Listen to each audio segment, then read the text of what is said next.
Vamos a dar inicio a la tercera mesa del foro. Combate a la pobreza es el nombre de esta mesa. Quiero agradecer en primera instancia al licenciado Nerio Torres Arcila, secretario de Política Comunitaria y Social, por estar en la mesa. Gracias, Nerio. También al licenciado Fernando Venida Gamboa, delegado de la Sede Sol. Gracias.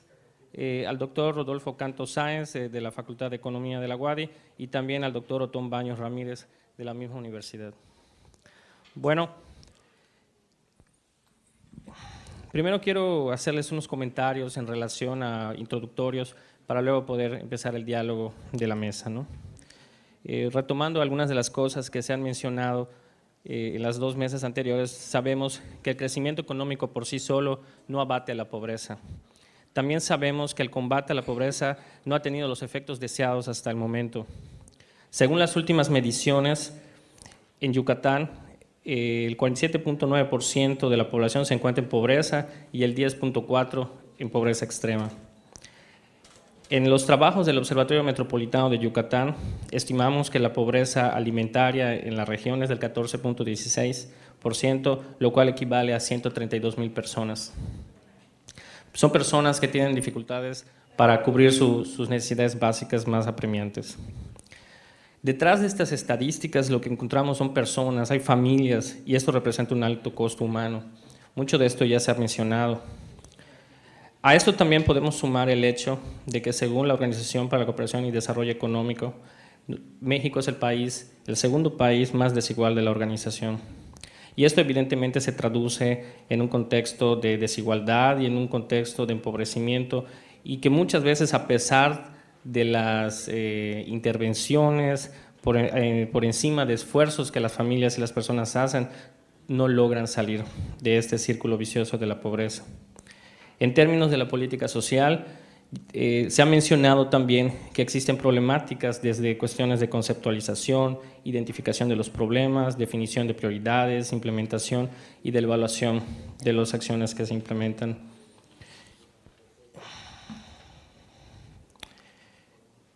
Si bien la pobreza ha estado presente a lo largo de la historia del hombre y de esta región, todos sabemos, tenemos la responsabilidad de hacer algo.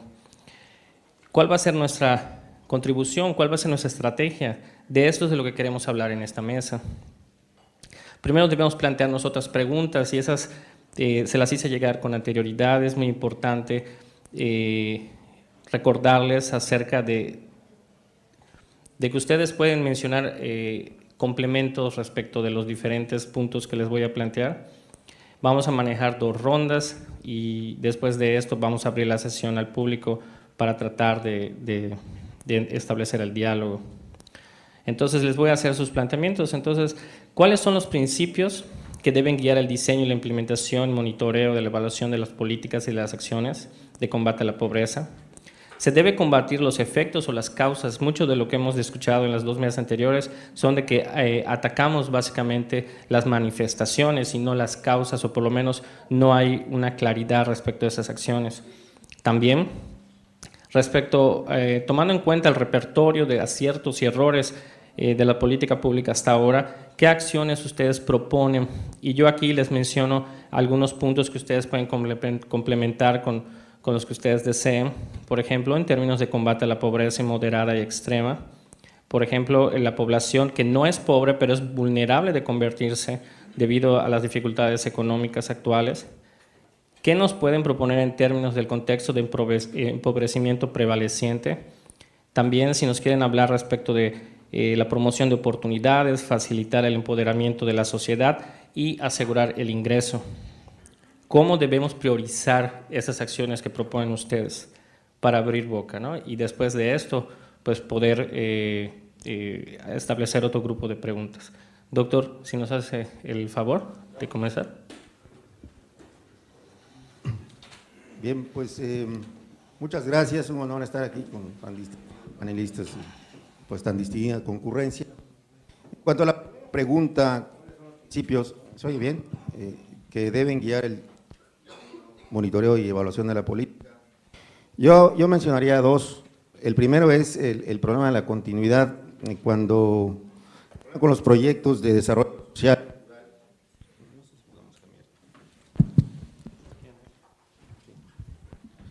¿sí? Promovidos por los gobiernos es su falta de continuidad. Cuando cambian los gobiernos, pues se abandonan todos o la mayoría de los programas en marcha, y esto es incluso más notorio en el caso de los gobiernos municipales, ¿no? Que están nada más 3 años, por lo menos los del gobierno del Estado están 6, pero el problema es el mismo. Entonces hay que buscar estrategias de continuidad, ¿no? Y algunas de esas estrategias de continuidad, desde luego, pudieran ser la participación de las universidades, centros educativos de investigación, a través de proyectos de intervención social, ¿sí? El trabajo conjunto con organismos de la sociedad civil, como planes estratégicos, fundaciones, OSCs, comprometidas con el combate a la pobreza, organizaciones de las propias comunidades, importantísimo, asociaciones de colonos, de productores, ¿no? Y también promover sinergias, gobierno, instituciones educativas, organismos de la sociedad civil y organismos de las asociaciones de los propios individuos, ¿no? Y el segundo principio que me parece que es muy importante es hacer políticas participativas y no de escritorio. Esto se dice mucho y aquí quisiera subrayar un punto que me parece fundamental, que lo comentábamos ahora en el descanso. Está muy de moda el concepto de gobernanza, entendido como que los actores sociales participen en el diseño y la implementación de las políticas públicas, y eso está bien, pero hay que tener en cuenta que los tradicionales esquemas de gobernanza, y esto lo escuchaba en la mesa anterior, deben estar la academia, debe estar el gobierno, deben estar los empresarios, deben estar los OSCs, debe estar todo el mundo menos los pobres. Entonces, aquí hay un problema muy serio, ¿no? Hay que buscar estrategias que permitan escuchar la voz de los pobres, porque la voz de los pobres es demasiado baja, es inaudible, no llega a los tradicionales esquemas de gobernanza o de asociaciones público-privadas, no se les escucha, y como no se les escucha, pues se hacen muchas cosas a veces que no tienen ningún sentido, porque se definieron según el leal saber y entender de gente totalmente ajena al problema de la pobreza, ¿no?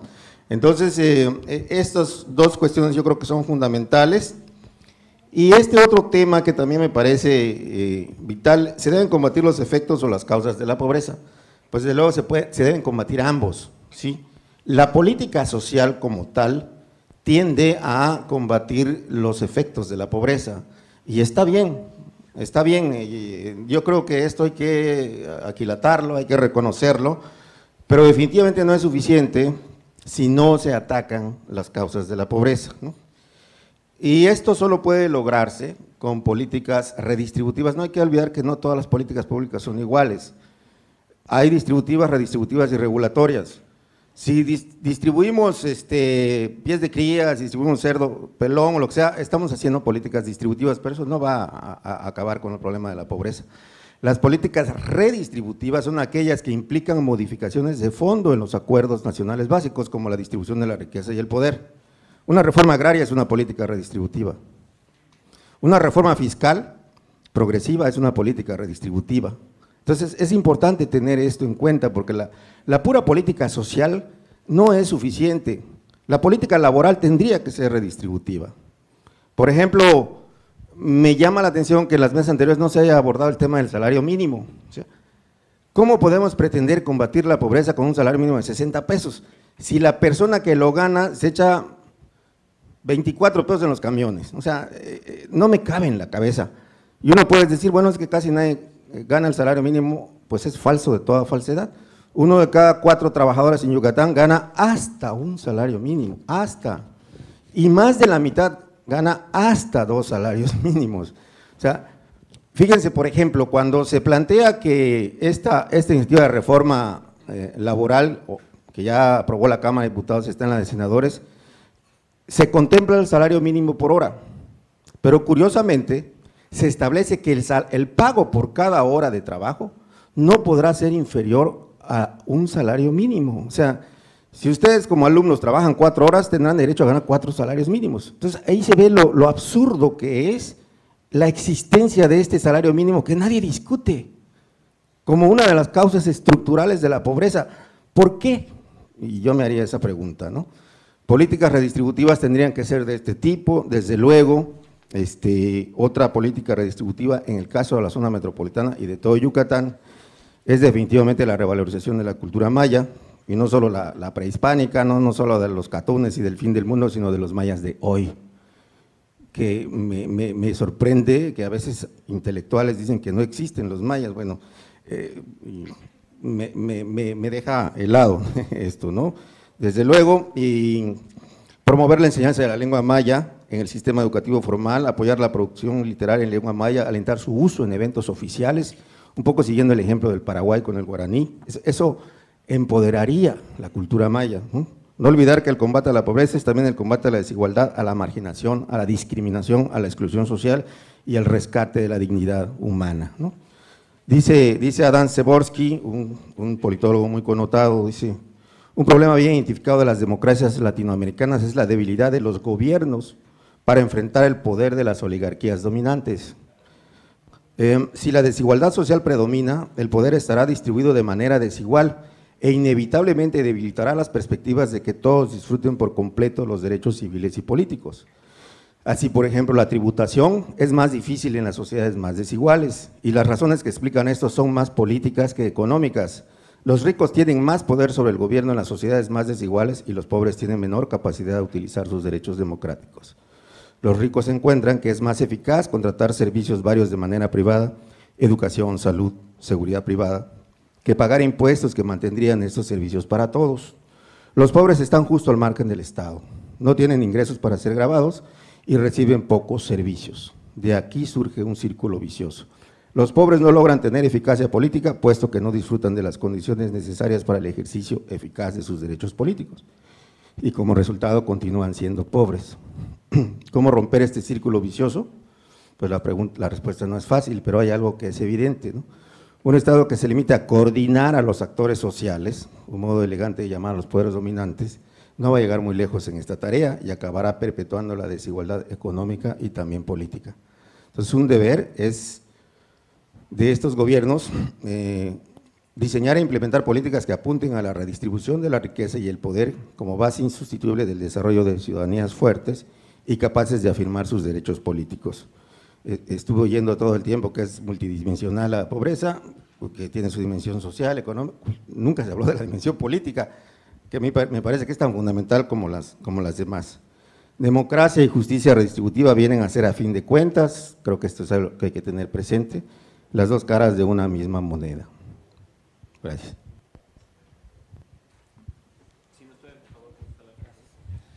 Bueno, muy buenas tardes, muchas gracias, Mauricio, por la invitación. El día de hoy hemos estado hablando mucho de pobreza, qué es, cómo debe de ser, cómo se debe de combatir o cómo se debiera de combatir. Pero yo me voy a salir un poco del sketch, pues como ustedes saben, yo manejo políticas públicas federales y aquí Rodolfo dijo algo que, híjole, creo que mi yucatequismo me gana, con todo respeto a los de fuera, es cuando en la Ciudad de México, sentados en un escritorio viendo el Paseo de la Reforma, se avientan una política pública de combate a la pobreza, ¿no? Y lo primero que no toman en cuenta es conocer un pobre. Yo, que he tenido la oportunidad durante los últimos 12 años de recorrer este estado de arriba para abajo y de abajo para arriba, yo hasta hoy, y se los confieso con toda honestidad, lo primero que hago cuando llego a una localidad, del tamaño que sea, y cuando entro y veo a un beneficiario de cualquiera de los programas que manejamos, lo primero que le pregunto es, ¿de qué vive?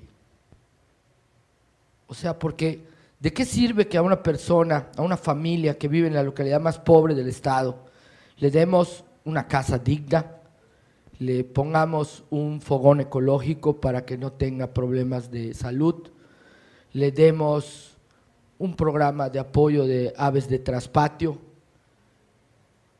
¿El señor qué va a hacer? Que tenga baño, que tenga agua potable, que tenga luz. O sea, dentro de su medio ambiente real, que cuente con todo lo que puede contar cualquier familia para tener una vida digna. El señor no tiene ingresos, el señor no tiene de qué comer y vive de oportunidades o del empleo temporal, o si hay un abuelito en la casa del 70 y más, una vez al año llega el Procampo, ¿sí? Entonces, yo creo que, con todo respeto, hay que empezar por el final. A mí me ha tocado la oportunidad de ver proyectos productivos exitosísimos que no van más de allá, porque nadie pensó qué se iba a hacer con el producto. El tema de la comercialización. Y regresándome al tema de lo de las políticas públicas para poder combatir la pobreza en un estado, yo creo que en este país lo que hay que hacer es dar líneas genéricas y que cada región o cada país del estado las pueda adaptar para tener un combate real a la pobreza en sus localidades. Otro tema que a mí me llama mucho la atención son los datos estadísticos. Yo no voy a cuestionar, porque no soy nadie para cuestionar los datos estadísticos, pero me queda claro que para que exista un combate a la pobreza frontal, con verdadero éxito, lo que necesitamos saber es una verdadera detección de las necesidades de los pobres. Si no contamos con este tema de planeación, ¿cómo podemos aplicar algo si no sabemos lo que ellos necesitan, no? A lo mejor darle un baño a una persona mayor, a lo mejor la estamos perjudicando, porque a lo mejor la señora tardaba 1 hora en bañarse al día, ¿sí? Y ahora ya va a tardar 10 minutos, y los 50 minutos restantes, no lo sé, ¿no? Es una pregunta que me hago al aire, ¿no? La verdad es que yo tuve una plática muy interesante con Mauricio para venir acá. Yo iba a tratar de preparar algo, pero prefiero, como dirían por allá, prefiero contarles cosas, ¿no? Porque son las cosas que a mí en lo personal me han enseñado más que unas reglas de operación de un programa, ¿no? El programa Oportunidades, por ejemplo, es un programa exitoso, es un programa verdaderamente exitoso. Sin embargo, ha tenido que hacer la Secretaría muchas adaptaciones para poderlo seguir manteniendo exitoso. A mí me tocó ver una familia donde la hija sacaba puro 10 y el último grado del bachillerato tuvo que repetirlo 2 veces. 2 veces. ¿Por qué? Porque el programa tiene edad, tercero de bachillerato, 21 años, ¿ok? Mujer cobra más que el varón. De eso vivía la familia. ¿Qué hacemos de qué vamos a comer? ¿Me entienden? Entonces, esas cosas, o otra anécdota que cuento es el de los baños, ¿no? Yucatán, fecalismo al aire, en primer lugar en fecalismo al aire libre. Vamos a hacer baños, y ya está, jala, todo el mundo hace baños. Y espero que no haya ningún ecologista aquí porque me van a apedrear, pero como les dije, yo les voy a hablar de cosas reales. Entonces, que hay que conservar el medio ambiente y que bla, bla, bla, y que, perfecto, estoy totalmente de acuerdo. Hay que poner fosas sépticas ecológicas, ok. ¿Saben cómo acabó el pleito? Porque sé que mis compañeros quieren el derecho. Cuando el fabricante me fue a ver para reclamarme que la Sedesol estaba publicando concursos para hacer baños con fosas sépticas prefabricadas de concreto. Y yo le dije, me parece muy bien, me va a encantar hablar contigo, nada más hazme un favor. Esas fosas sépticas en este estado las vende una empresa. Dime cuántas has vendido este año.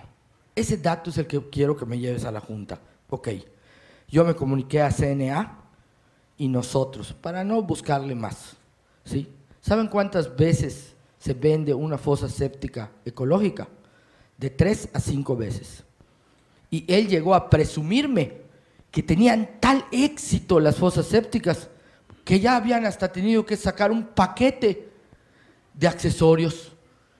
Y dices, y yo lo oía y le decía, no, a ver, otra vez, ¿no te das cuenta cómo lo descubrí?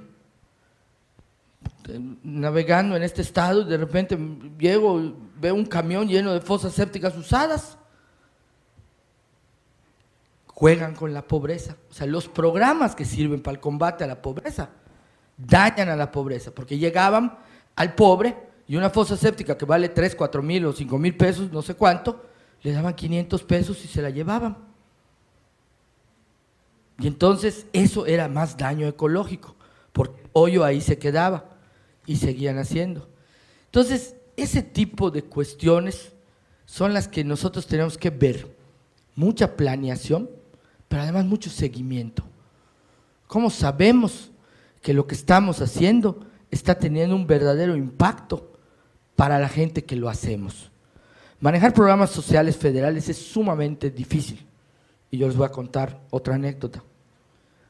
Cuando tuve que ir a la Ciudad de México a entrevistarme con un director, porque me estaba cuestionando que yo estuviera metiendo programa de urdido de hamacas. Que qué tanto podría impactar socialmente el que a una gente se le diera los insumos para hacer de 3 a 5 hamacas. Que si ya tenía yo un negocio de venta de hamacas en Cancún.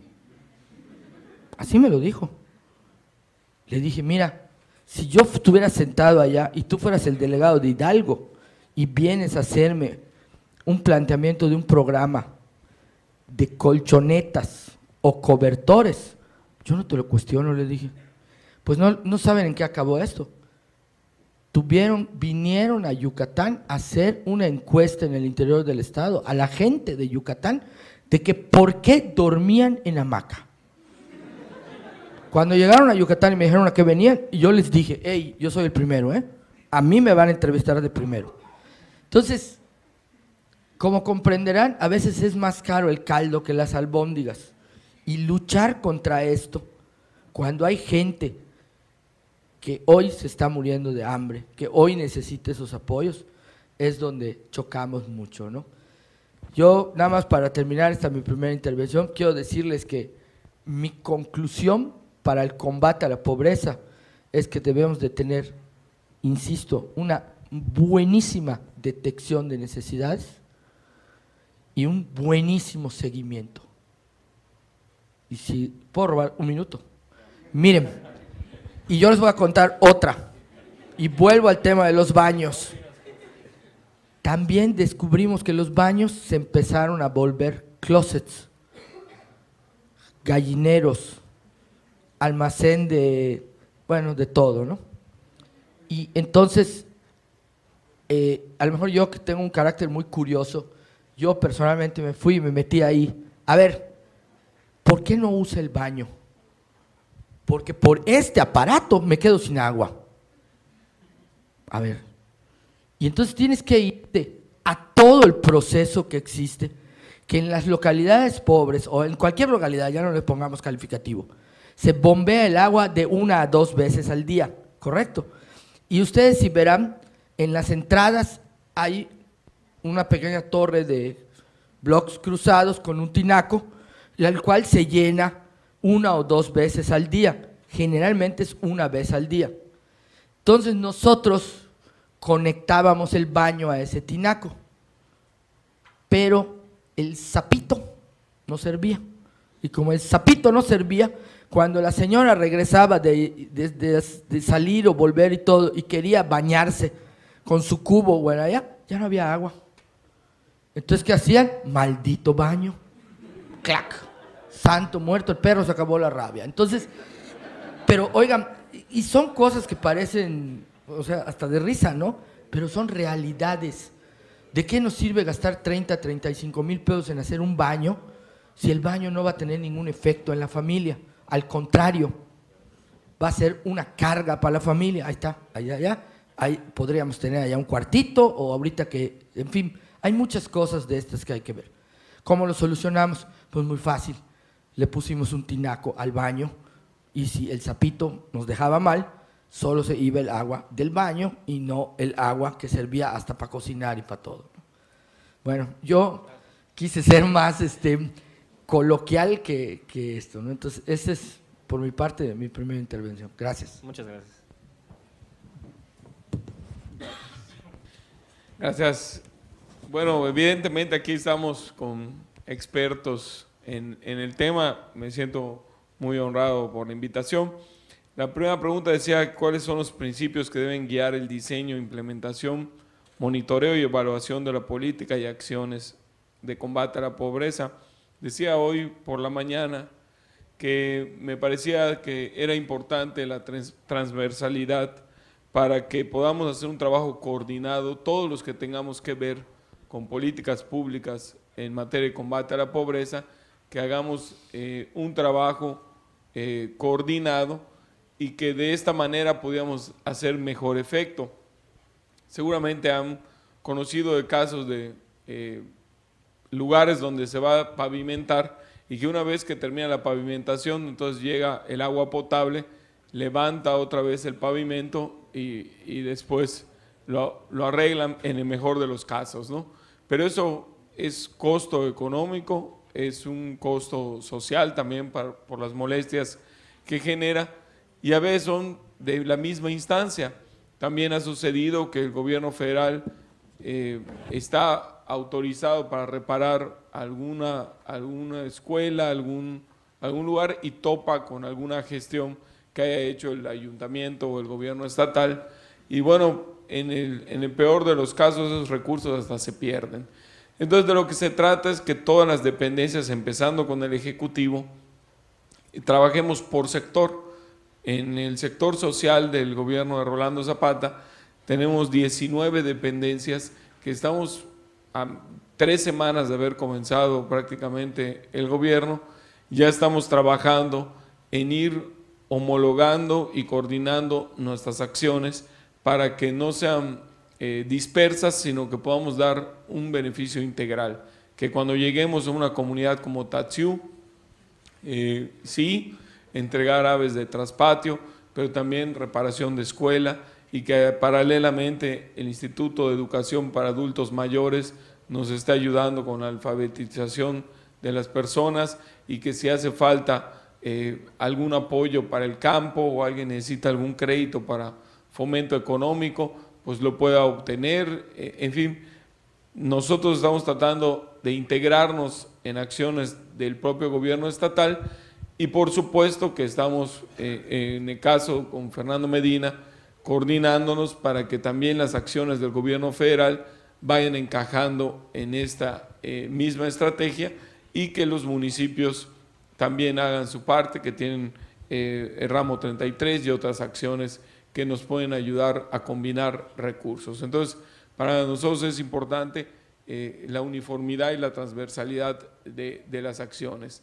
La otra parte que nos parece importante es la integralidad, darnos cuenta en dónde están los retos, y que las acciones estén orientadas a superar ese rezago social en todas sus dimensiones. Así que bueno, pues director, buenas tardes. Hola. Y el otro aspecto es la territorialidad, identificar exactamente cuáles son. Es imposible que podamos en el mismo momento dar solución a los 106 municipios del estado. Entonces se ha tomado la decisión de comenzar este año con 10 municipios y 173 localidades, las que tiene en datos de Coneval el mayor índice de marginación. Entonces, bueno, pues estamos entrando ahí a los municipios más pobres del estado, con la idea de poder hacer incluso delegaciones de la Secretaría que pueda de alguna manera con 18 regiones estar más cerca de la gente, y que no tenga la persona que necesita algún tipo de apoyo a un programa tenga que estar viajando a la ciudad de Mérida para poder hacer sus gestiones. Entonces, descentralizar los servicios, y por qué no con CDI, con CDSOL, con la propia Zagarpa, estamos viendo cómo pudiéramos tener hasta lugares en común para que pudiéramos tener oficinas que den una ventanilla de atención a las personas en el interior del estado. La otra pregunta fue si se deben de combatir los efectos o las causas de la pobreza. Lo explicó mejor que lo que yo puedo hacer el doctor Rodolfo Canto, en cuanto a que debe ser un trabajo en paralelo.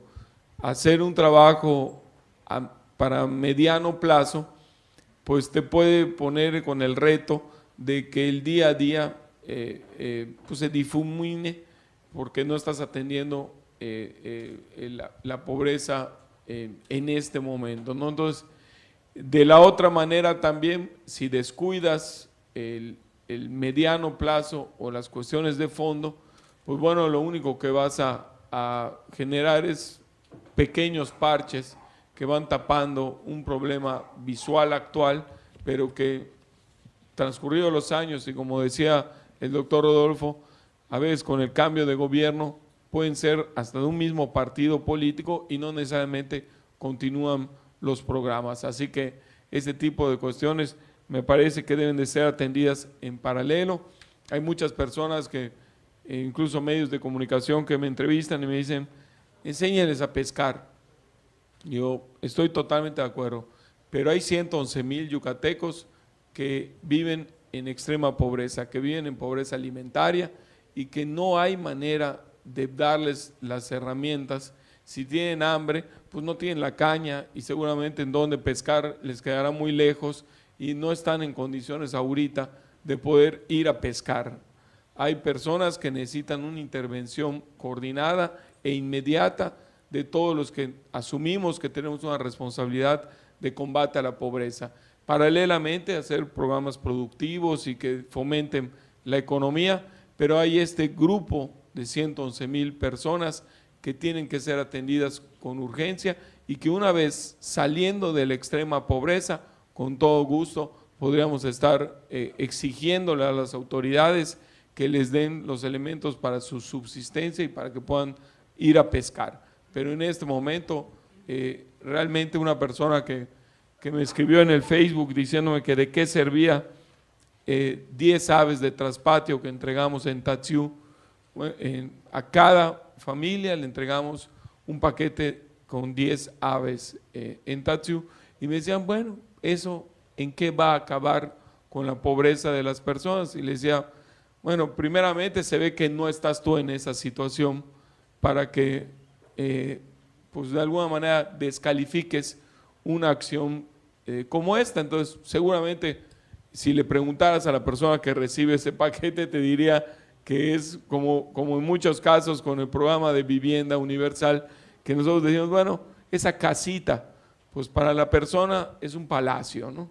Y para la persona que le ayudas con 10 aves, en este caso se cuidó que se les entregara vacunadas con 5 pollos, 5 gallinas, porque nos ha pasado con la experiencia compartida con otras instancias, que de aquí a que crecen, pues la persona tiene hambre, su hijo de repente necesita comer y matan a la gallina y pues ahí se acabó el tema. Anexamos 5 pollos al paquete para que en caso de que tuvieran que comer algo, no coman a la gallina, coman el pollo, porque las gallinas son ponedoras y se calcula, no sé, corrígeme Fernando, que pudieran poner hasta 1.7 huevos por día, lo cual si tienes 5, seguramente resuelve de alguna manera el problema alimentario de tu casa, ¿no? Y si se fortalecen con huertos de traspatio y tienes tu tomate, tienes tu zanahoria, puedes realmente apoyar en lo que es más delicado para mi gusto, que es la pobreza alimentaria, ¿no? Y bueno, también pregunta, tomando como base el repertorio de aciertos y errores de los programas públicos existentes, ¿qué acciones proponen, ¿no? Nosotros tenemos 23 compromisos del licenciado Rolando Zapata, que son públicos, están en el portal de internet, los que tienen que ver con el sector social, y estos 23 compromisos son, digamos que nuestras líneas de acción, nuestros compromisos para ir fortaleciendo el combate a la pobreza. Entre ellos están un porcentaje mínimo de comunidades que no tienen electricidad, que no tienen agua potable. Afortunadamente nuestro estado es en razón tal vez de un 3 o 4% estos índices, y bueno, uno de los compromisos es tener ya cobertura universal en estos temas y así a organizar un fideicomiso también, que es nuestra intención, organizar un fideicomiso con empresas socialmente responsables que nos ayuden como gobierno a estar colaborando entre todos, porque no es labor únicamente la autoridad, sino también de los ciudadanos a combatir la pobreza. Hasta ahí mis comentarios. Gracias.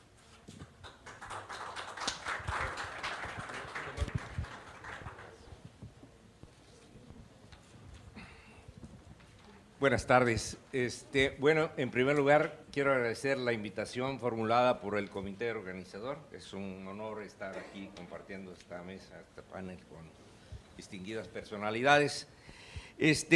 Bueno, yo voy a tratar de responder esta pregunta, si se debe combatir las causas o las manifestaciones de la pobreza. Ya lo dijeron ambas. Y yo creo que me voy a referir particularmente a que pues se están, independientemente de que se sigan una estrategia para combatir las manifestaciones, me parece a mí que no han sido atacadas adecuadamente las causas. Y voy por ese lado, ¿no? Bueno, el origen de la pobreza, como ya se dijo, es multifactorial. Y se pueden distinguir dos grandes ámbitos de causales, digamos, a nivel ámbito estructural, que sería el objetivizado, digamos, y el ámbito cultural, que sería el ámbito subjetivizado. En la mañana el doctor Alejandro Guevara nos hablaba de diferentes capitales, ¿no es cierto? Entonces, y mencionó, entre otros, el capital político. Y los pobres, pues, si tienen del capital social, tienen poco capital social, el que menos en esos términos tiene la población en condiciones de pobreza es un capital político, y ese déficit para mí es fundamental. Para mí es ese déficit el que tendríamos que llenar para empezar a emparejar esta desigualdad social que vivimos en México. Entonces, las estrategias observadas que despliegan las diversas instituciones y agencias para atacar la pobreza. Bueno, yo voy a leer mi documentito para que no, discúlpeme, para que no me disperse demasiado. Así que perdón por esto. Para atacar la pobreza son de corto plazo y frecuentemente con una visión inmediatista y asistencialista, a pesar del debate académico conceptual, cuya síntesis aquí ya escuchamos, como dije, esta mañana, de parte del doctor Alejandro Guevara.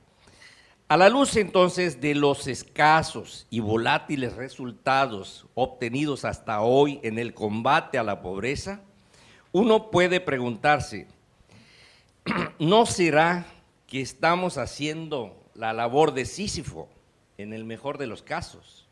Digo en el mejor de los casos porque se suele combatir los efectos, las carencias materiales, ignorancia, la indiferencia política, etcétera, y no las causas.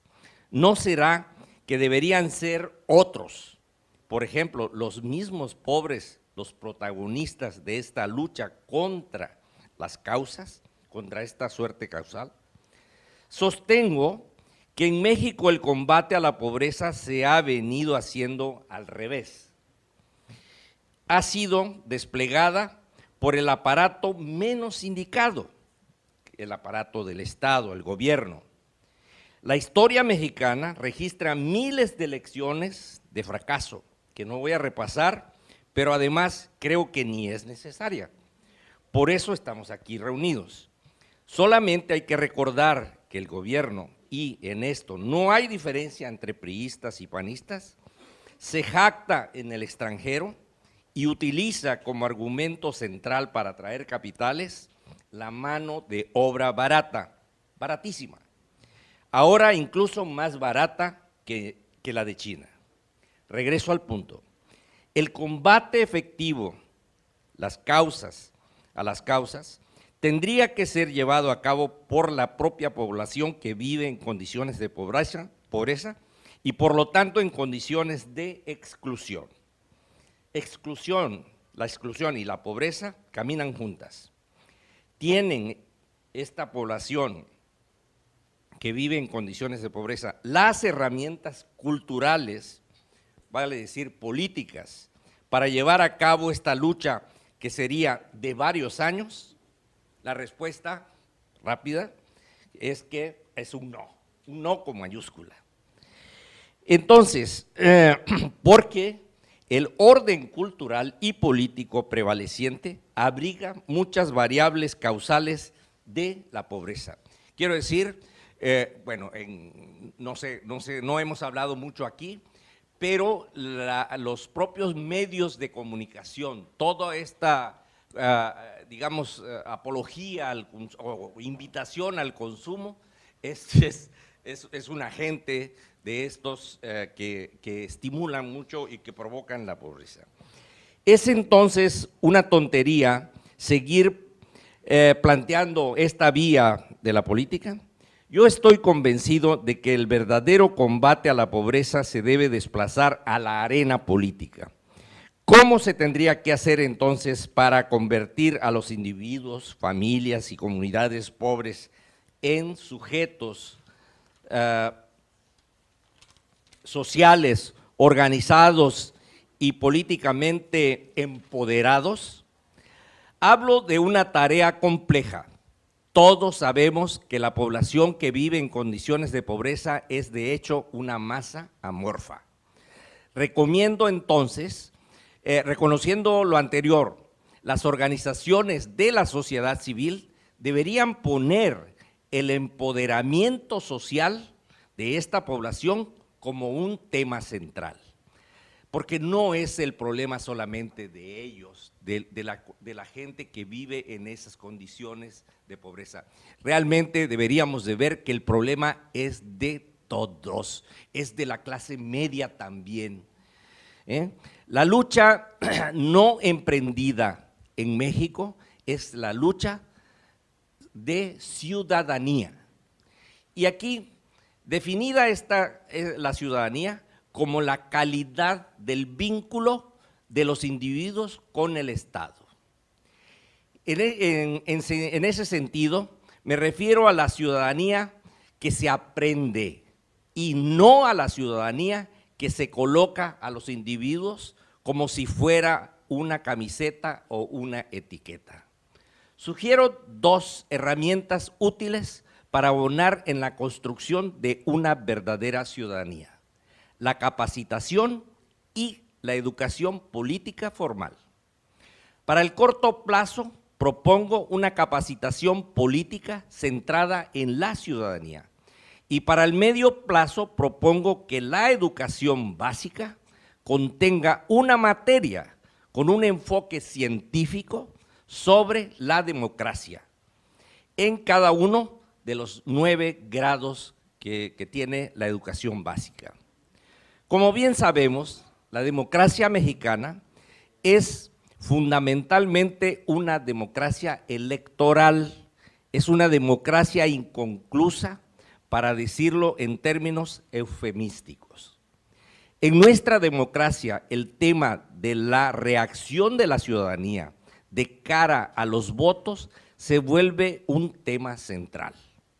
Gran parte de la ciudadanía mexicana, conformada por la población carenciada, es fácilmente manipulable y acepta que la democracia se agota en los procesos electorales y si acaso en los debates legislativos. Pero la democracia y la participación ciudadana no debería de agotarse en los procesos electorales.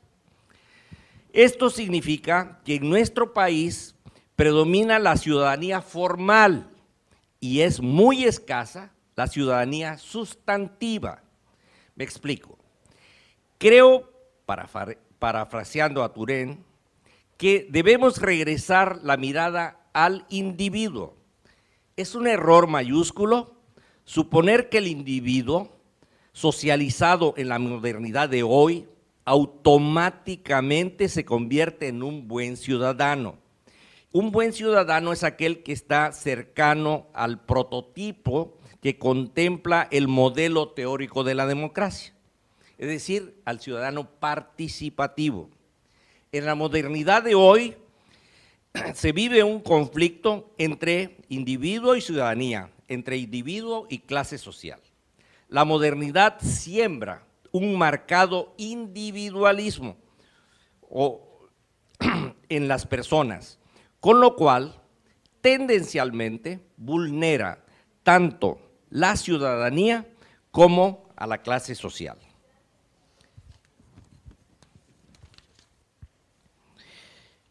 En otras palabras, la noción abstracta de ciudadanía del individuo despojado de sus características sociales merece ser repensada.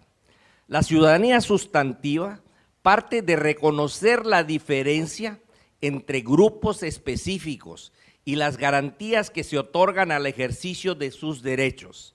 Diversas agrupaciones ciudadanas son, de hecho, ciudadanos de segunda clase al ser discriminados sus derechos sociales, económicos y culturales. Las agrupaciones ciudadanas deben autoafirmarse para alcanzar la calidad de ciudadanía sustantiva. No hay que olvidar que la idea de ciudadanía se refiere a la participación en los asuntos concernientes a la comunidad o grupos políticos.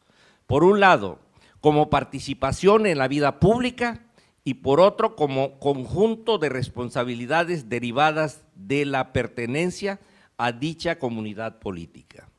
Es decir, la afirmación de ciudadanía se lleva a cabo mediante la participación en la arena propiamente política. Y me estoy refiriendo a la verdadera participación ciudadana, que sería la manera efectiva de provocar cambios estructurales de larga duración. Por todo lo anterior, dadas las condiciones de pobreza y exclusión que vive más de la mitad de la población mexicana, sugiero más acciones de capacitación en ciudadanía para la participación política y defensa de sus propios derechos e intereses que ayudas materiales. Es decir, si la sociedad civil pudiera ayudar, o incluso posiblemente el gobierno no lo va a hacer, porque, bueno, en fin. Repito, no creo que lo vaya a hacer, ni lo sugiero, fíjense, no se me viene a la mente. Repito, la ciudadanía sustantiva y participativa se construye. La tarea de capacitación en ciudadanía debería ser una causa de toda la sociedad mexicana, porque los beneficios de alcanzar la ciudadanía sustantiva y la participativa repercutiría en el desempeño de la clase política. Obligaría a la clase política a pensar en los excluidos, pero no en las formas tradicionales como lo ha venido haciendo, sino en pensar en verdaderos cambios estructurales, es decir, en aquellas medidas que tiendan verdaderamente a abrir otros cauces para que la propia población pueda sentir que efectivamente el esfuerzo de la comunidad, el esfuerzo de la colonia, del grupo, de las asociaciones, está repercutiendo en sus propias condiciones de vida, aquellas condiciones y en aquellas cosas que ellos mismos desean, no en lo que nosotros creemos que a ellos les falta, sino que ellos tengan la capacidad de plantear y reclamar y luchar por esos bienes que están en un momento dado sintiendo que les falta. Bueno, ese es mi planteamiento con la idea del combate a la pobreza. Muchas gracias, doctor. Bueno, yo quisiera comentar que en términos de los principios creo que también debemos considerar el desarrollo humano sustentable, ¿no? Porque mucho se ha planteado respecto de ese tipo de acciones concretas, políticas, que nada más solucionan un problema por un tiempo corto o en su defecto ponen en peligro las necesidades que van a tener que ser resueltas por próximas generaciones. Entonces es un aspecto en términos de los principios que creo deben considerarse, al igual que, por ejemplo, la equidad, el compromiso político, que son principios que ya se han estado mencionando. En términos de lo que son las políticas públicas, pues evidentemente se han mencionado cuestiones como un buen funcionamiento del mercado, se debe seguir invirtiendo en infraestructura y en educación, y en términos, por ejemplo, del empoderamiento, que es lo que está sugiriendo el doctor Otón Baños, pues también mejorar la rendición de cuentas, medios de comunicación más fuertes, participación ciudadana. Y en lo que respecta a la aseguramiento del ingreso, pues continuar con programas como los que se han mencionado, ¿no? Bueno, en la siguiente ronda de intervenciones, en la cual les voy a pedir ser un poco más breves por cuestiones de tiempo, quisiera que comentaran respecto de cuáles de estas acciones que hemos venido mencionando creen que deben ser priorizadas. También, en el marco de una mejora en la distribución y coordinación de funciones y reconociendo, como ya se ha mencionado, las fortalezas y debilidades tanto de instituciones gubernamentales como de la sociedad, incluyendo la academia, ¿cuáles deben ser esa nueva distribución de funciones y responsabilidades para combatir de manera más efectiva a la pobreza? También, ¿qué metas mínimas ustedes sugieren en términos de lo que se está dispuesto a hacer? Y por supuesto, si tuvieran algún comentario respecto a la implementación, asignación de recursos, monitoreo y evaluación, que esto último ha sido identificado como un aspecto importante para toda estrategia de combate a la pobreza, pues también les vamos a agradecer sus comentarios. Doctor Rodolfo Canto, si pudiera comentarnos algo. Sí, cómo no, muchas gracias. Me voy a centrar en el tema de la academia y para tratar de ser muy breve, me parece que las universidades pueden hacer mucho en el combate a la pobreza y creo que mucho más de lo que hemos estado haciendo desde la perspectiva misma de nuestras funciones sustantivas, especialmente de la investigación y de la extensión. O sea, en el campo de la investigación hay trabajos muy buenos, ya se mencionaba en las otras exposiciones, han sido muy bien analizadas, desmenuzadas las causas de la pobreza. Incluso se llegan a plantear fórmulas, propuestas, estrategias para combatirlas. Pero en el tema de la extensión, creo que hay mucha tela de donde cortar, hay mucho campo para avanzar en el tema de la extensión, ¿no? Aquí hay un tema relacionado con los incentivos al trabajo académico que no voy a abordar porque sería tema de otro foro, pero que es una cuestión pendiente cuando hablamos del trabajo académico, ¿no? Lo que estamos haciendo en la Universidad Autónoma y que me permito comentar, porque creo que es pertinente, estamos impulsando los proyectos sociales en comunidades de aprendizaje como uno de los ejes del trabajo de extensión. ¿Y en qué consiste esto? Bueno, pues es el trabajo comunitario, ¿no?, que mediante diagnósticos participativos permiten la acción conjunta de universitarios y no universitarios en la atención a diversos problemas de orden social. Esto implica que nuestros profesores salgan de los muros de la universidad, dejen el terreno de la investigación, que es muy importante, no quisiera disminuirlo en ningún sentido, ¿verdad?, y lleven a sus alumnos hasta las comunidades y hagan, pues, junto con las comunidades definan las problemáticas a abordar. Aquí nosotros nos enfrentamos a dos cuestiones principales. Una, que no había esquemas apropiados para impulsar el trabajo de extensión en este sentido, y otra, que no había dinero, porque generalmente los fondos son para proyectos de investigación, nada más. Ustedes le piden dinero a CONACYT para extensión y no les va a dar, les va a dar para investigación. Pero la buena noticia es que hay muchas fuentes de recursos para proyectos de extensión, y nosotros ya conseguimos recursos de dos fuentes, uno de la Fundación Kellogg y otro del Programa de Naciones Unidas para el Desarrollo. Pero fíjense lo curioso de esto, ambas nos dijeron, no apoyamos proyectos de investigación, ¿entendido? No apoyamos proyectos de investigación, vayan a CONACYT para proyectos de investigación.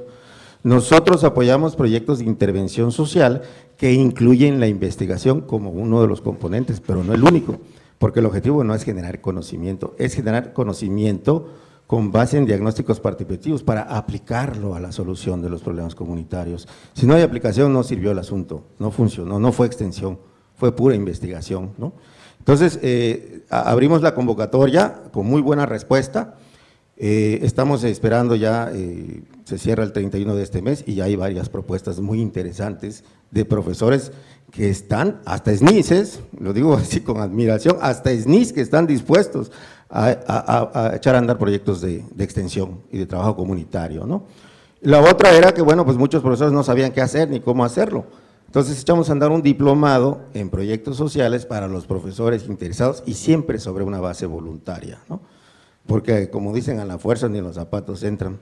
Pero otra buena noticia es que muchos profesores de la UADY se apuntaron. Ya tenemos más de 60 profesores formándose y dispuestos a presentar propuestas que este trabajo resolvería varias cuestiones. Primero, no es llegar a ponerles baños, como decía nuestro amigo, pues ¿quién les ha dicho que necesitan baños de esos? ¿Sí? No es hacer cualquier cosa que se nos haya cruzado por la cabeza, sino es trabajar con las comunidades en problemas que se definan de manera participativa y que ellos consideren relevantes, no que lo que nosotros consideramos relevante. Y además le da continuidad a la política pública, porque en teoría la academia tiene mucha más permanencia. Yo llevo 18 años en la UADY, mi amigo Nerio estará 6 años allá y después vendrá otro y luego otro y otro y otro. La universidad tiene esa característica que si la pone al servicio de la política social puede resultar muy, muy eficaz, ¿no? Entonces, los requisitos para algunos criterios de los proyectos que deberán presentar los profesores para aplicar a los recursos del fondo que tenemos, ¿no? Se desarrollan en los municipios de mayor marginación, no sería propiamente la zona metropolitana, sino algunos de los que ya se mencionaron, ¿no? Incorporen en igualdad de valoración, algo muy difícil para los universitarios, en igualdad de valoración los saberes locales y los conocimientos científicos, eso sí, puestos por los universitarios en la comprensión de los problemas a atender y en la construcción de las soluciones. Nosotros llevamos nuestra ciencia, pero ellos tienen conocimientos locales muy valiosos que hay que recuperar y aprovechar. Garanticen la participación en equidad de los actores sociales, permitan el desarrollo de espacios de aprendizaje para todos los participantes en la perspectiva de la educación intercultural. Estamos convencidos que es más lo que tenemos que aprender que lo que tenemos que enseñarles, ¿no? Faciliten la generación social del conocimiento en escenarios de aprendizaje comunitario. Los problemas a atender serán los definidos de manera conjunta como prioritarios por los miembros de la comunidad, los profesores y sus alumnos. Y contemplen procesos de investigación con enfoques participativos multi, inter y transdisciplinarios. Entonces, si las universidades se animan, pueden hacer muchas cosas, pero tendrán quizá que olvidarse un poquito de todo esto que el CONACYT y compañía les exige. Gracias. Muchas gracias. Gracias, Rodolfo. Bueno, en el caso de nosotros, pues, viene muy marcado a través de los programas sociales, ¿no? Los programas están muy bien focalizados, tenemos programas para mujeres, para niños, tenemos programa para proyectos productivos, y yo creo que hay un factor muy importante viene siendo el tema de que se defina muy bien las características de cada uno de los programas, tomando en consideración dónde se pueden aplicar. Esto es una parte medular, por eso es muy importante que los programas sociales tengan reglas de operación para poder ser bien aplicados y bien enfocados para lo que se diseña. Yo creo que una parte de los recursos siempre viene ahí, en alguna plática que tuve con Nerio, a unos días que tomó posesión. En primer lugar, estamos convencidos en este momento que el combate a la pobreza es una responsabilidad de los 3 órdenes de gobierno y que las cuestiones políticas, pues aunque cuesta mucho trabajo en el tema, hay que tratar y aprovechar, sobre todo ahorita que tenemos esta sequía electoral, por decirlo de alguna manera, porque, híjole, luego para los periodos electorales, a mí, yo cuestiono mucho el tema dicen que la cuarentena, ¿no? Como si los pobres entendieran de tiempos para, no, de los 40 días no puedo ser pobre, ¿no? Voy a ser, o sea, oyes esas cosas y dices, Dios mío, ayúdame porque no tengo la capacidad de comprender eso, ¿no? Es muy importante tener una muy buena definición de dónde y por qué invertir el recurso, pero yo no he oído en todo el día de hoy un tema que en lo personal se me hace un tema más duro de la pobreza urbana. O sea, un pobre de la zona rural no tiene las mismas características de un pobre de una zona urbana. Y los conflictos sociales más grandes suceden en las grandes urbes por el tema de la pobreza, ¿no? Entonces, nosotros tenemos algunos programas de combate a la pobreza urbana, como es Hábitat y Rescate de Espacios Públicos, ¿no? Que estos dos programas cuentan con una característica que considero que es muy importante. No es solo… Sí, bueno, no sé si esté la doctora acá. Bueno, yo era el director del Centro de Capacitación Pesquera. ¿Ok? Y sí es cierto, sí se los voy a decir, sí es cierto que mucha gente fue…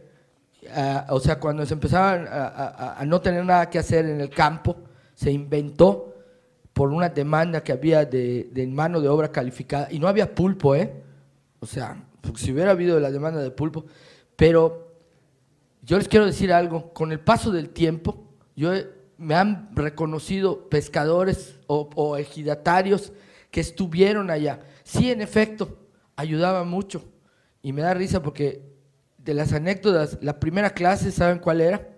Los formábamos a todos en el muelle y los tirábamos al mar. Y entonces, ya sabes, empezaban a tratar de ahogar y todo. Sí, porque ¿cómo haces a un pescador que no sabe? Y digo, y desgraciadamente, y es un problema que hay porque los trepábamos luego a un barco y los sacábamos 3 días a pescar. Allá enfrente, si quieren, yo calculo que estarían a la altura del puerto de Altura, más o menos, usted ya. Pero llegabas y de 15 gentes que estaban en el barco, creo que 13 eran cadáveres, ¿no? O sea, ya llevaban 3 días vomitando, ya les habíamos tenido que dar suero. Bueno, finalmente, pues sí, iban porque se les pagaba, pero los que no, tenían la oportunidad de abrírseles una nueva ventana, ¿no? Y esto, pues, bueno, pues el caso ahorita, con el paso del tiempo, el tema de, por ejemplo, de Hábitat, es igual, ¿no? O sea, aquí no les pagamos porque ellos tienen que ir a clases, salen y sí les damos un paquete de herramientas mínimas para que al menos puedan ir a hacer reparaciones. Entonces yo creo que ese tipo de acciones muy focalizadas son las que tenemos que ir valorando, ¿no? Está bien, está mal. Entonces por eso es muy importante que los 3 órdenes de gobierno estén muy alineados en la política social, primero para ir juntos y segundo para no ir uno en contra del otro, ¿no? Aquí el secretario Nerio dijo algo que para mi gusto me da mucho agrado escuchar, es que tengan muy bien definido ya e identificado cuál es el universo de gente que tienen que sacar de la pobreza alimentaria, ¿no? Entonces, esto les va a dar posibilidad de elevarlos y estar todos en una misma plataforma. Pero sí hay que tratar de hacer mucha conciencia con los beneficiarios de los programas, que los programas no son eternos y que, pues, si el gobierno y las políticas sociales les aplican para poder dar un proyecto productivo o dar una capacitación para que aprendan un arte y oficio, en fin, ese tipo de cosas, hay que acompañarlo de una conciencia social de decir, a ver, yo estoy cumpliendo contigo, pero este negocio es de 2, no de 1. Delegado. ¿Ya? 2 minutos. 2 minutos. Entonces, por eso, yo ya cumplí, ahora te toca a ti tu parte cumplir, ¿no? Y creo que con un poco más de aterrizamiento a la situación real del Estado, yo creo que poco a poco sí podemos ir viendo algunos buenos resultados, ¿no? Y desde luego el tema de la academia, bueno, yo soy el primero en que digo que los estudiantes de las carreras que van a terminar, su servicio social los deberían de hacer en los proyectos productivos que nosotros apoyamos, porque ahí van a encontrar una fuente de trabajo el día que terminen. Hemos tratado de hacer algo con algunas universidades y yo espero que pronto podamos ver algunos frutos. Muchas gracias. Gracias. Bien, pues sobre cuál debe ser la priorización, coincido nuevamente con lo que mencionaron aquí.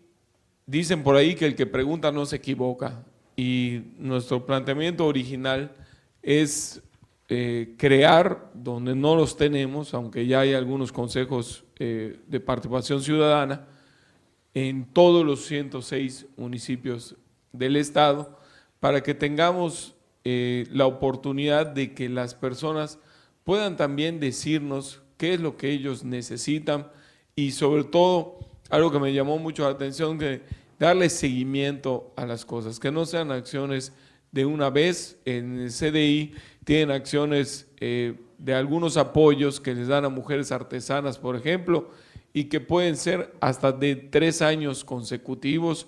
Y me decía la delegada Diana Canto que normalmente el que brinca el primer año se evalúa y continúan su proyecto, ya el tercero es prácticamente en automático. Normalmente ahí seguro don Rodolfo tiene mejores datos que yo, de que muchas de estas empresas o apoyos se pierden al primer año, se pierden muchas de las empresas que se aperturan en México, no sobreviven el primer año. Entonces, bueno, hay programas en los cuales pueden darle un acompañamiento y ya en el tercer año, me contaba la delegada, que muchos de estos proyectos ya son autosuficientes, ¿no? Entonces, este tipo de seguimiento lo podría fortalecer la creación de estos consejos de participación ciudadana y también la evaluación de las acciones. Por ejemplo, yo quisiera ver que el Consejo de Participación Ciudadana evalúe la construcción de las viviendas o la reparación de las escuelas y que no puedas recibirle la obra al constructor hasta que no tenga la firma del visto bueno del Consejo de Participación Ciudadana, porque ellos seguramente van a ser los más interesados en ver que se haga de manera correcta la obra, ¿no? Entonces, pudiera ser entonces ahora sí una responsabilidad compartida con ellos. Así que la priorización considero que debe venir de las comunidades hacia las oficinas y autoridades.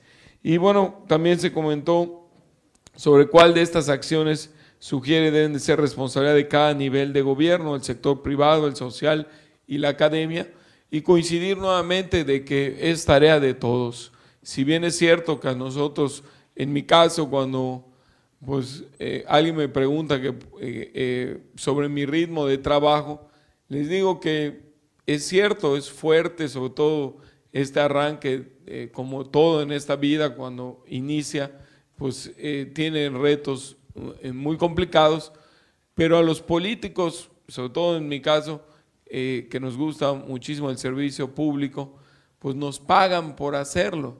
Para mí, hoy que recibí un grupo de una asociación civil que vive de fondos que los propios socios aportan, le decía que para mí tiene más mérito lo que ellos hacen que lo que yo hago, porque ellos lo hacen con su cartera, con su bolsillo, y lo que yo hago de alguna manera, o lo que hacemos en este caso Fernando y un servidor, pues es administrar los recursos que son de ustedes, de los impuestos y de los fondos en este caso del estatal. Entonces, bueno, lo que tenemos que hacer es, si tenemos el honor de hacer lo que nos gusta, que nos paguen y poder tener paz en el alma, de poder saber que estás ayudando realmente, porque en todas las religiones y en todas las creencias siempre está el ayudar al prójimo, es cuestiones que van en todas las religiones. Pues bueno, hacer en la práctica un beneficio para tu comunidad, la verdad no se compara con nada, y en ese sentido yo invito a todos los que están presentes a que se involucren en esas tareas. Es responsabilidad de la academia, en este caso de los servidores públicos, de la iniciativa privada, en general de todos, poder construir un mejor futuro del presente que tenemos. Muchas gracias. Bueno,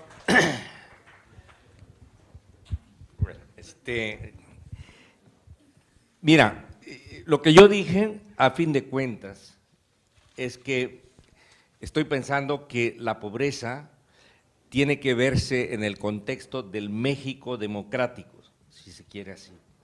México democrático, o la democracia mexicana, no va a dejar de estar inconclusa hasta que no avancemos en el abatimiento de esta pobreza.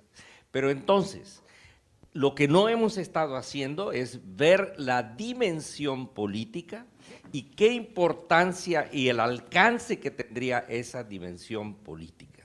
Yo veo un México, digamos, en 20, 30 años, si la academia emprendiera, porque me parece que en su papel está poder hacerlo, no así me parece que el gobierno, pero la academia sí, educar a la población en ciudadanía, porque la democracia lo que está diciendo es que los ciudadanos son el contrapeso de las y vigilante, en fin, de la gente que tienen esa tarea, la gente del gobierno, la gente que nos gobierna y la participación política, incluso las propias gentes que trabajan, que están, la clase política, incluso dice, pues la participación ciudadana es deseable, lo acabamos de decir, lo acabamos de escuchar, y sí es deseable, pero es deseable la participación ciudadana, vamos a decirle, más efectiva, la participación ciudadana sustantiva, no una participación ciudadana formal, que es lo que ha sido la historia. Yo no lo estoy inventando, pero así ha sido, si revisamos toda la experiencia, ha sido así. La mayor parte de la participación ciudadana en los asuntos del gobierno, en los asuntos públicos, ha sido una participación ciudadana muy de tipo formal. Vienen y repiten, en fin, no hay una… ¿Por qué? Porque todavía esa población en esas condiciones no está capacitada políticamente o no conoce sus derechos políticos en el modelo de la democracia. Cuando eso ocurra es cuando esa población va a poder lograr ella misma abrirse un camino para el empoderamiento, y cuando eso ocurra estaríamos transitando hacia una democracia participativa, y cuando tengamos una democracia participativa vamos a tener a un México menos desigual, vamos a tener a un México un poco más parejo. Yo pienso que la academia puede capacitar, así como están hablando de otro tipo de programas, de extensiones, de cosas, así puede la extensión social de la Universidad de la UADY, por ejemplo, podría plantear un programa en donde la gente que conoce un poco más el sistema democrático pudiera capacitar a la gente y decirle, no es ninguna invitación a la revolución, ni mucho menos, pero es una invitación a que conozca sus verdaderos derechos políticos y que debe ejercitar más allá de los procesos electorales, porque hasta ahorita el énfasis y la educación política, digamos, que lo que es la democracia, queda circunscrito a los procesos electorales. Ya pasó, como vimos, las elecciones, ¿y dónde están los ciudadanos? ¿Dónde está la ciudadanía? Ni siquiera en el discurso de la clase política. Y eso realmente sí tenemos que combatirlo. Esa es parte de la pobreza, eso es una de las causales. Discúlpenme, así es, me parece. Gracias. Bueno, muchas gracias.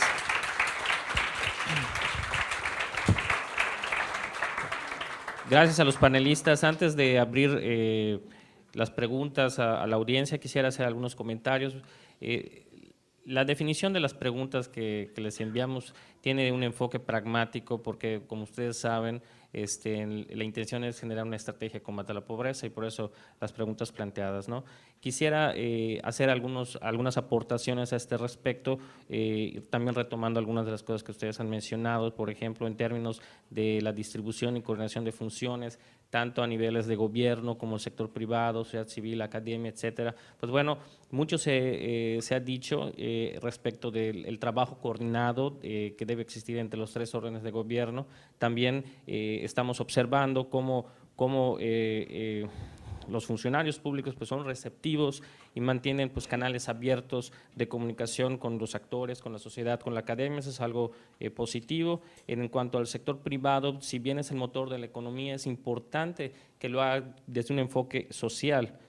Mucho se ha discutido, mejor dicho, se reclamó en cierta forma la falta de hablar del ingreso, ¿no? La importancia que tiene el ingreso en el combate a la pobreza. Ese es un aspecto que desde la economía, que desde el sector privado se debe también atender. En el caso de la sociedad civil, pues resaltar el papel importante de las ONGs, dándole seguimiento, también proponiendo y participando en los trabajos. ¿Por qué? Porque como se ha dicho ya reiteradamente, pues eso es responsabilidad de todos, ¿no? Y en lo que respecta a la academia, pues bueno, continuar con la investigación, pero no exclusivamente investigación. Tenemos también asignaturas pendientes en lo que respecta a capacitación, también asistencia técnica, generar sinergias con los otros actores. Creo que cuando los recursos son escasos, pues la innovación es parte de lo que debe salir a flote. Bueno, una de las preguntas que hice y que en realidad no quiero yo decir y que en realidad lo vamos a dejar así, es respecto a las metas mínimas. Una de las preguntas que se planteó, ¿cuáles eran las metas que deberíamos fijarnos? Pues bueno, no se planteó ninguna por parte de ustedes, pues bueno, eso queda así. Evidentemente es necesario continuar con los esfuerzos para establecer, identificar y establecer metas en todas las diferentes dimensiones que forman parte del análisis, ¿no? Y en materia de implementación, asignación de recursos, monitoreo y evaluación, pues bueno, hay que ver que las instancias atiendan diferentes problemáticas y no nada más de manera sectorizada, favorecer la participación de la academia también y también trabajar de acuerdo a prioridades identificadas a través de la participación ciudadana. En este momento pues vamos a abrir la sesión de preguntas hacia la audiencia. Vamos a tener unas 2 o 3, tal vez no más, por cuestiones de tiempo, ya estamos bastante pasados. Agradezco a los panelistas por su disposición a quedarse en el foro hasta el final. ¿Quién? Adelante. Bueno, sí, gracias. Pues una reflexión y una pregunta. Quedó claro que la pobreza es recurrente y sostenible. Es un fenómeno estructural de causa multifactorial, efectos multifactoriales y en consecuencia el combate a la pobreza también es multifactorial. Quedó claro en las relaciones de causa-efecto que uno de los efectos son los ingresos precarios, concentración de la riqueza, las desigualdades sociales y las causales es baja inversión y productividad, empleos precarios, políticas públicas con insuficiente sentido de pertinencia, poca vinculación entre el crecimiento económico y el desarrollo social. No hay una vinculación entre el crecimiento económico y el desarrollo social, y una de las condiciones o principios para que haya un crecimiento económico sostenible es disminuir la pobreza. Es algo único, es una sola unidad, las dos cosas. No puede haber crecimiento económico sostenible si no disminuye la pobreza.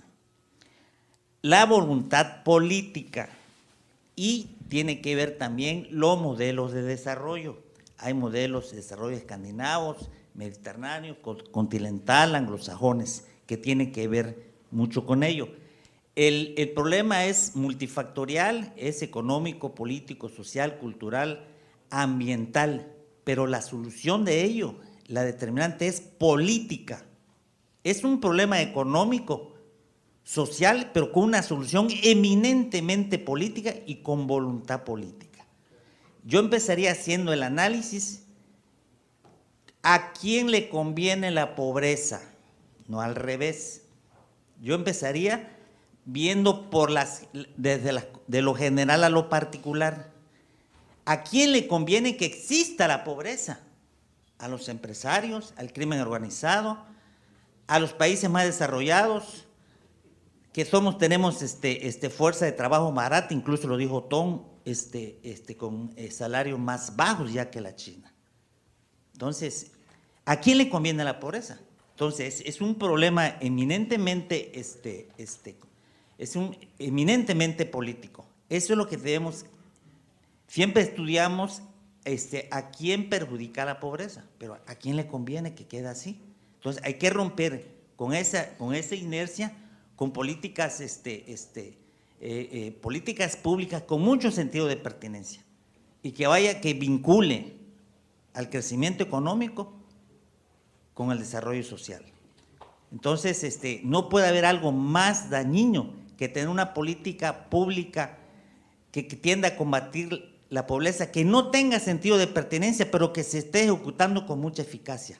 ¿Qué está dando en consecuencia? Estamos reproduciendo la pobreza, manteniendo, por eso es una pobreza recurrente, sostenible en el tiempo. Hay que romper eso. Entonces, con políticas públicas, con sentido de pertinencias y una política, un problema estructural como es la pobreza, hay que hacer investigación, porque en economía, yo soy economista y veo que para combatir la pobreza lo primero que me dicta es incrementar la inversión. Al incrementar la inversión genero empleo.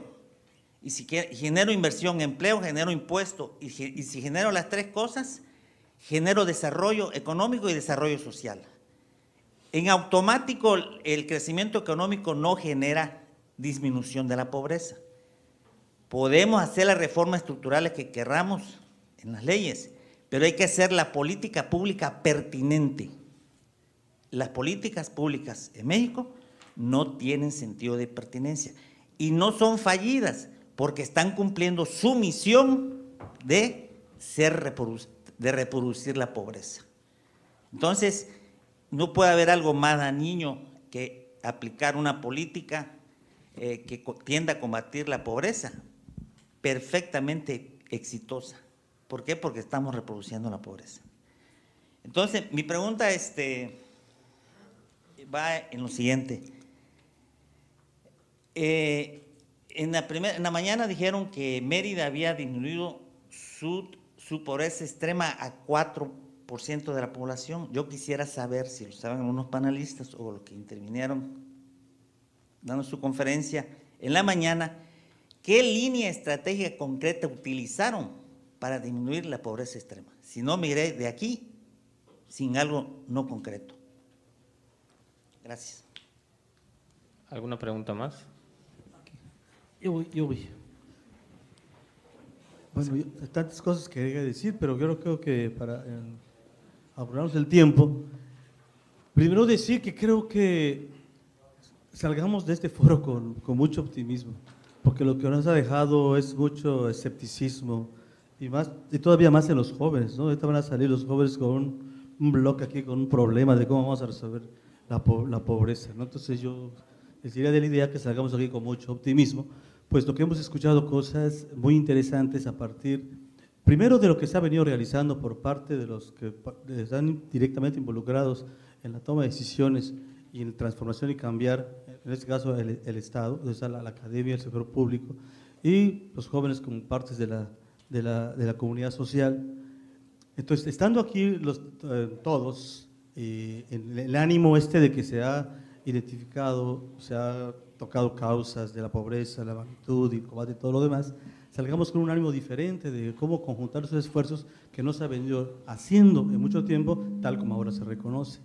Lo importante es que salgamos de aquí con esa inquietud, con ese interés, porque yéndonos a la anécdota que Fernando nos decía, les comento que en el 73 tuvimos la oportunidad, llevando geografía económica, de visitar Reforma Agraria 1 y 2, que es de Champotón a Geselchacán, y nos encontramos con problemas similares a los que estamos platicando ahora, con respecto a los campesinos, que utilizaban su vivienda como granero y no lo utilizaban para los fines pertinentes. Estamos hablando de 39 años.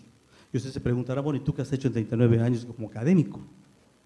No he estado en la toma de decisiones, pero sí he estado en la posibilidad de platicar estos problemas con los jóvenes, y quizás ellos no habían tenido la oportunidad de visualizar una realidad como la que ahora se ha planteado.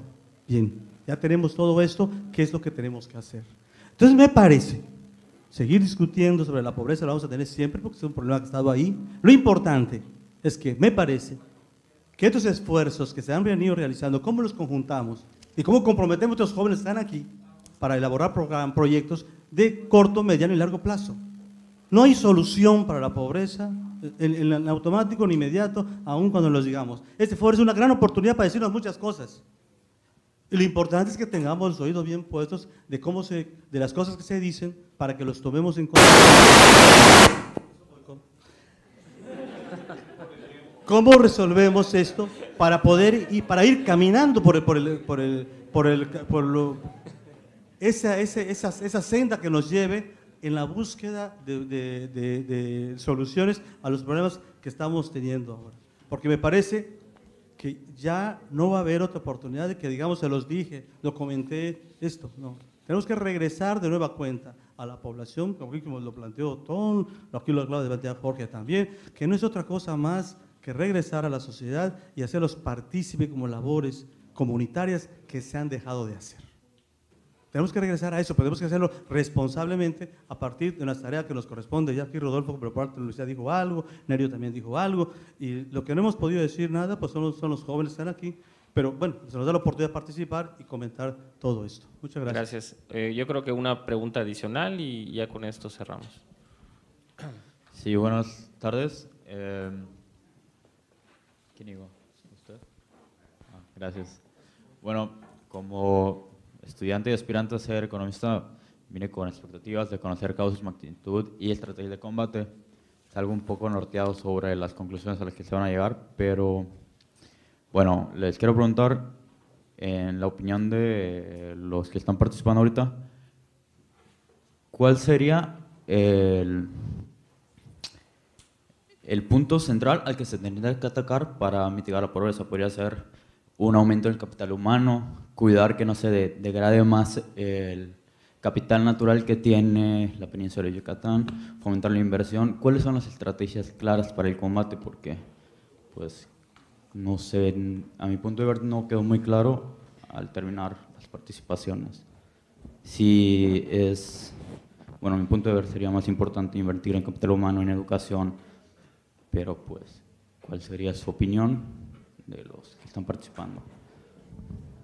Gracias. ¿Alguno de ustedes? Ya había pedido, bueno. ¿Quién es?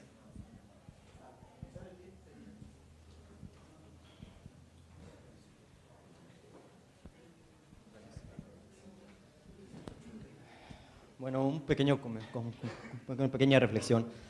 Bueno, hemos hablado a lo largo del día, bueno, de qué es pobreza, ¿no? Y cómo podemos definirla. Sin embargo, yo creo que el problema va a ser siguiendo ese, ¿no? El que estamos tratando de definir la pobreza, y va a ser quién define la pobreza, ¿no? ¿Quién está definiendo la pobreza? Y eso va a hacer que esta definición sea subjetiva, ¿no? Porque la definición de qué es pobreza y quién va a ser pobre va a depender mucho de quién la está definiendo. Y lamentablemente en el contexto en el que estamos, sabemos que estamos inmersos en un pequeño demonio que se ha llamado mercado, ¿no? Y es el mercado el que ha venido definiendo y diciéndonos quién es pobre y quién no. En la mayoría de los casos nos dice, pues, quién es el pobre, como les digo. Cuando tratamos el gobierno trata de aplicar políticas públicas que intervengan o combatan la pobreza, la mayoría de las veces no combate la pobreza, pareciera que está combatiendo a los pobres y los ve como un grupo social al cual hay que combatir muchas veces, porque es el mercado el que permea dentro de esas mismas políticas. Si bien me comentaban que hay que darle seguimiento a las políticas públicas que se están aplicando en el estado de Yucatán, yo creo que también hay que darle un mayor acompañamiento, pero sobre todo una capacitación. Decía el secretario que las herramientas se las podrían dar, no les van a enseñar a pescar, bueno, quizás, pero cuando termine de atacar un punto central, yo creo que debe ir a la par, de manera paralela, porque si les da de comer y después de que estén con la barriga llena piensa en darle las herramientas para cómo cazar su propia comida, yo creo que no va en ese sentido, va de manera paralela. Y eso va trayendo un problema que yo creo que el gobierno debería combatir, que es la transversalización. En la actualidad la transversalización se está demostrando que ya trae consecuencias porque interviene en ciertos puntos de etapas o procesos, cuando ahora ya no los teóricos ya no están hablando de transversalización, sino de unificación o acompañamiento del mismo proceso. Creo que también un error en el que estamos cayendo es que se está catalogando, ¿no? A ver quién es el más pobre, quién es pobre, menos pobre, más pobre, y a partir de ahí atacarlo. Cuando en realidad terminamos estando en un círculo vicioso, cuando ya terminamos de combatir un aspecto, como no tomamos en cuenta a los demás, hay otros problemas mucho peores. Y bueno, es prácticamente todo porque no tengo otra aportación.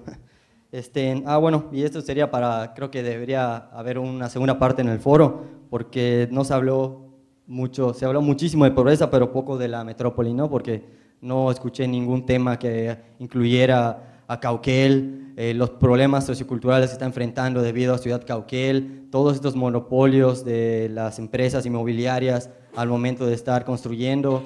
No se tocó nada dentro del foro, entonces creo que sí valdría la pena hacer una segunda fase. Bueno, gracias, vamos a tomarlo en consideración para hacer una segunda versión del foro.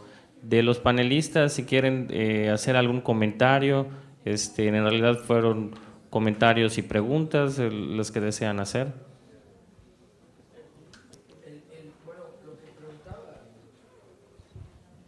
El doctor fue quien presentó los datos estadísticos.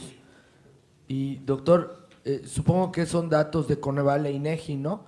Que son los encargados de llevar a cabo todo el tipo de investigación y de procesos matemáticos para sacar todos esos datos, ¿no?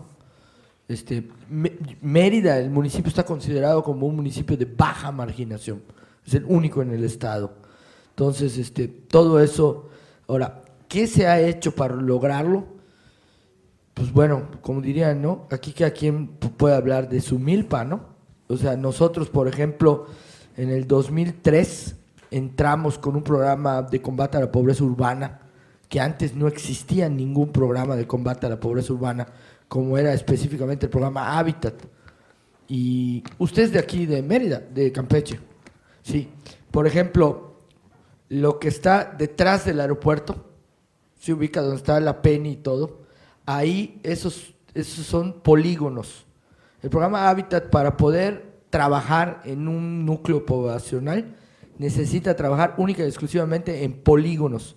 Así como hay municipios de alta marginación, dentro de las grandes extensiones territoriales, o sea, de urbanísticas, se nombran los polígonos y de acuerdo al grado de marginación del polígono nos aprueban en México ahí qué polígonos son los que pueden entrar al programa Hábitat.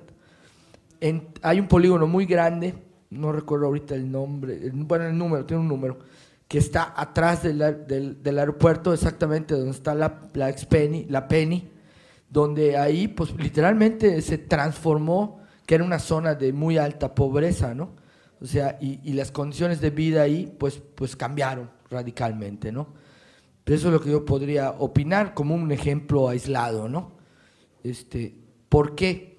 Pues porque entraron vertientes de seguridad, de vivienda, de recreación, de calles, agua potable, electrificación, parques, todo eso, ¿no? O sea, se transformó totalmente esa zona, ¿no? Pues no sé si alguien más sí.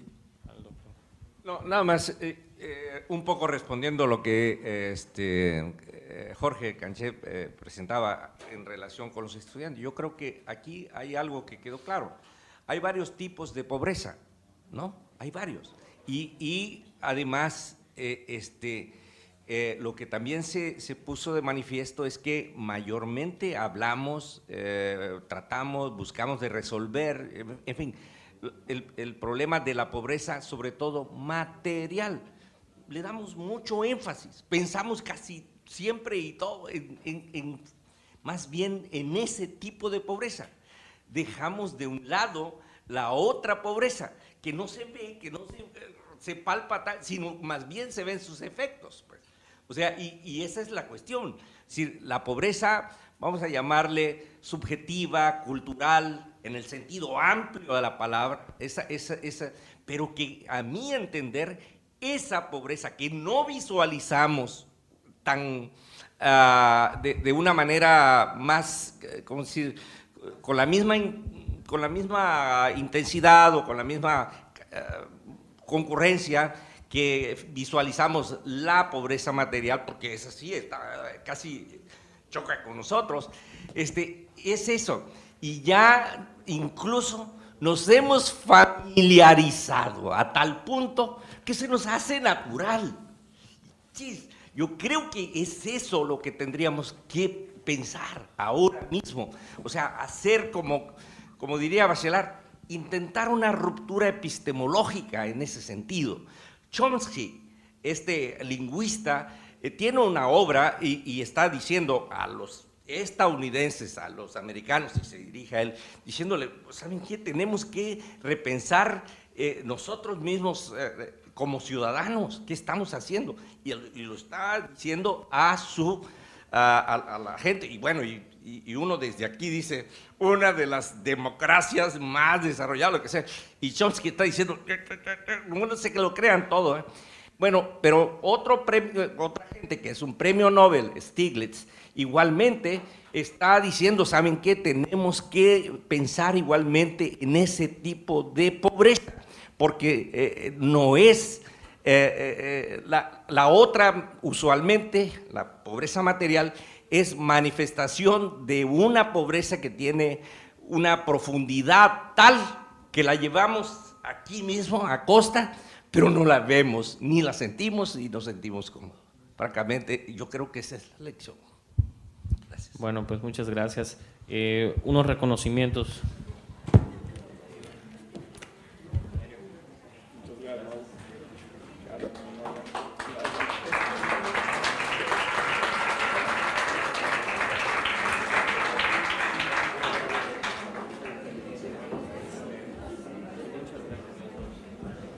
Y también quiero agradecer al doctor Mauricio Domínguez por haber sido moderador de esta mesa.